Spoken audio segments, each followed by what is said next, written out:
السلام علیکم رحمۃ اللہ وبرکاتہ۔ میں ڈاکٹر محمد خان اور آپ دیکھ رہے ہیں مومن ٹی وی۔ میرے بزرگ اور دوستو، آج ایک بابے کی بات کرتے ہیں جو بابا بولتا ہے کہ ہم لوگ قرآن نہیں پڑھ سکتے ہیں۔ تو یہ بیوقوف آدمی کو اس کو نہیں معلوم کہ کتنے جو انگریز گورے لوگ ہیں وہ قرآن پڑھ کے ان لوگوں نے وہ یعنی مسلمان ہو گئے ہیں، وہ اسلام قبول کر لیا ہے، اور یہ لوگ ہم لوگوں کو چاہتے ہیں کہ ہم لوگ قرآن نہیں پڑھیں، اس کا ترجمہ نہیں پڑھیں تاکہ ان کی چندہ خوری بند نہیں ہوئے۔ تو قرآن میں تو اللہ تعالیٰ فرماتا ہے کہ قرآن تو بہت آسان ہے، ہر بندہ پڑھ سکتا ہے۔ ان کو خود کو ترجمہ نہیں معلوم ہے، اس کے اندر ہزار آیتیں تو سائنس کے یعنی ہزار آیتیں تو سائنس سے ملتی، وہ ان کو معلوم ہی نہیں ہے، فزکس کیا ہے ان کو معلوم ہی نہیں ہے۔ یہ بات ذہن میں رکھیں کہ تلاوت قرآن کرنا تو ہر بندے کا حق ہے، لیکن اگر وہ تلاوت کے ساتھ ترجمہ بھی پڑھنا چاہتا ہے تو اسے چاہیے وہ کسی عالم کی زیر نگرانی پڑھے، خود نہ پڑھے۔ وہ خود ترجمہ پڑھنے بیٹھ جائے گا نا تو بعض مقامات ایسے آئیں گے جس جگہ وہ شکوک اور شبہات اور سوالات میں مبتلا ہو جائے، اور ایسے سوالات لوگ سمجھتے ترجمے کے ساتھ پڑھ لو۔ بابا قرآن کریم کی آیات بہت سی ہیں، کچھ آیات وہ ہیں جس میں قبر آخرت کا ذکر ہے، قیامت کا ذکر ہے، یہ تو ہر بندہ سمجھے گا، لیکن کچھ آیات مسائل کی ہیں، عقائد کی ہیں، دلائل کی ہیں، وہاں سمجھنا عام بندے کی بس کی بات نہیں ہے۔ وہاں وہ سمجھائے گا جو تعلیمات نبویہ پڑھ چکا ہوگا، جسے احادیث پر عبور ہوگا اور شریعت کا ماہر ہوگا، وہ سمجھائے گا، ورنہ عام بندہ تو پریشان ہو جائے گا، اور ایسا پریشان ہوگا کہ اللہ نہ کرے کہیں گمراہی میں مبتلا ہو جائے، جسے قرآن کہتے ہیں یہدی بہ کثیرا ویضل بہ کثیرا، کہ قرآن کے ذریعے ہدایت ملتی ہے تو بعضوں کو گمراہی بھی ملتی ہے، تو اس گمراہی کا کیا کرو۔ جہاں مسائل کی بات آتی ہے، فقہی مسائل، تو وہاں قرآن کیا کہتا ہے؟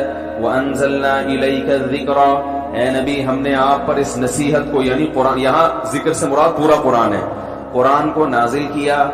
اس کی کیا دلیل ہے؟ ذکر سے مراد یہ میں ایک بیان میں بتا چکا ہوں، لِتُبَيِّنَ لِلنَّاسِ، تاکہ آپ لوگوں کے سامنے اسے کھول کھول کے بیان کریں۔ اگر قرآن آسان ہوتا تو نبی کو کہا جاتا کہ آپ اس کو ڈیفائن کریں۔ ڈیفائن کرنے کی ضرورت آسان چیز کی ہوتی ہے یا مشکل چیز کی؟ بھائی ڈیفائن مشکل چیز کو کیا جاتا ہے یا آسان چیز کو؟ مشکل چیز کو۔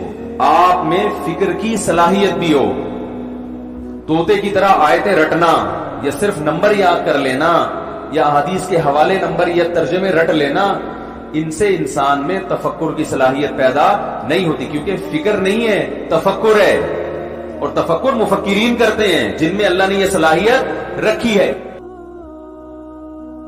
تو دوستو، آپ نے سنی مفتی عبدالوحید قریشی کی اور مفتی طارق مسعود کی گفتگو۔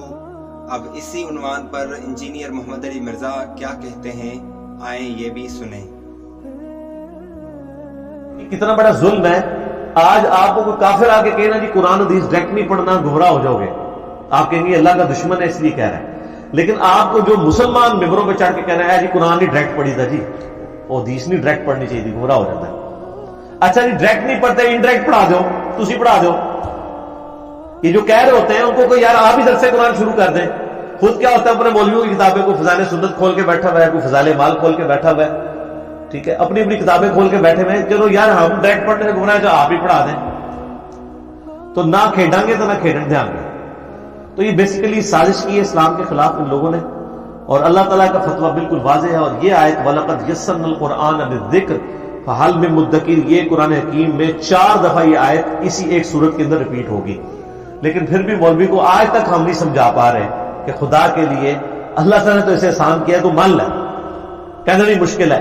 اچھا قرآن میں 4 دفعہ تو آ گئے کہ قرآن سمجھنے کے لیے آسان ہے، تو ہے سمجھ والا۔ یہ جو کہتے ہیں قرآن سمجھنے کے لیے مشکل ہے، ایک ہی آیت ہے قرآن کی، ہے کدھر؟ کہیں بھی نہیں لکھی ہوئی، جہاں بھی آیا ہے اللہ نے کہا آسان ہے، قرآن سے نصیحت حاصل کرو۔ تو یہ جو مشکل والی بات ہے ان کو پوچھنی چاہیے تھی، یہ کہاں لکھی ہوئی ہے کہ قرآن سمجھنے کے لیے مشکل ہے؟ کہیں لکھا ہوا ہے قرآن پاک میں؟ تو صحابہ کرام کیا پی ایچ ڈی تھے سارے؟ اکثر کو لکھنا پڑھنا بھی نہیں آتا تھا، اللہ تعالیٰ نے ان کو ہدایت دے دی۔ چلے صحابہ کو تو چھوڑ دیں، ان کو تو آپ بینیفٹ دے دیں گے کہ نبی علیہ السلام کی صحبت کا۔ آج جو گورے مسلمان ہو رہے ہیں وہ عربی میں قرآن سیکھ رہے ہیں، وہ تو انگریزی ترجمہ پڑھ رہے ہیں، اللہ ان کو ہدایت دے رہا ہے۔ اصل میں چونکہ ان کے اپنے عقیدے قرآن کے خلاف ہے نا، اس لیے یہ رسک لے نہیں سکتے کہ لوگوں کو قرآن کے اوپر لگائیں، اس لیے یہ رسک لے نہیں سکتے کہ لوگوں کو قرآن کے اوپر لگائیں۔ تو میرے دوستوں آپ کو معلوم ہو گیا نا، تو بابے لوگ ڈھونگی ہے، یہ لوگ نہیں چاہتے کہ ہم لوگ ترجمہ پڑھیں۔ آپ کو معلوم ہے کہ دیکھو پوری دنیا کے اندر امریکہ، یوروپ، جرمن، فرانس جو بھی ہے وہ سب لوگ قرآن پڑھ کے مسلمان ہو رہے ہیں، اور قرآن تو خود کہہ رہا ہے کہ اللہ تعالیٰ فرماتا ہے قرآن کے اندر کہ قرآن تو بہت آسان ہے، اس کو ترجمہ اگر آدمی تھوڑا بہت کلمہ پڑھتا ہے، وہ بھی اگر ہندی جانتا ہے وہ بھی پڑھے گا تو اس کو بھی معلوم ہو جائے گا۔ تو میرے بزرگ دوستوں اس ویڈیو کو اتنا پھیلاؤ ہر مسلمان کے پاس پہنچ جائے اور ان سب کا ایمان تازہ اور ہم نیک راستے پہ صراط المستقیم پر آ جائیں۔